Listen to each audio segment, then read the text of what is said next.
Sinasabi ng Lord sa'yo, Nak, be a person who has spiritual hunger and thirst. The Lord wants you to be hungry for Him.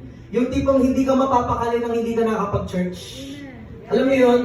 May mga times na umaga, Sunday ng umaga, tinatamad kang pumunta ng church, tinatamad kang maligo, tinatamad kang pumunta dito. Pero there's something in you na alam mong dapat pumunta ka. Because that is spiritual hunger. Alam mo sa sarili mo na dapat kang pumunta ng church, dapat mong i-worship si Lord at nakikinig ka sa bulong ni Holy Spirit sa iyo. You are spiritual hungry. Kasi ang flesh natin yung kalaban natin. In the flesh, yes, mahina ka in the flesh. But in the spirit, if you are spiritually hungry for the Lord, if you are spiritually active, at alam mo yung pinapagawa sa iyo ni Lord, no matter kung gaano ka man tinatamad, kung gaano ka kinaantok, tinatamad kang bumangon ng umaga, ang aga-aga naman, 8:30 yung call time ng workers, ang aga naman, 9:30 yung Sunday service. But if you are spiritually hungry for the Lord, wala sa iyong oras. Amen. Amen.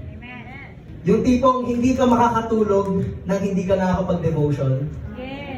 Meron dito, sino dito yon? Yung parang ayaw kang patulugin ni Lord hanggat hindi ka nagde-devotion. Meron naman, naranasan ko to madalas, hindi ka makatulog nang hindi ka nagpe-pray. May mga times na gano'n. Why? Ito church, lagi niyo po itong tandaan. Kapag naranasan nyo na hindi ka makatulog at alam mo sa sarili mo that you have to pray, naranasan na, alam mo sa sarili mo parang gusto mong mag-pray, that's the Holy Spirit telling you to pray. Why? Meron siyang gustong gawin through your life.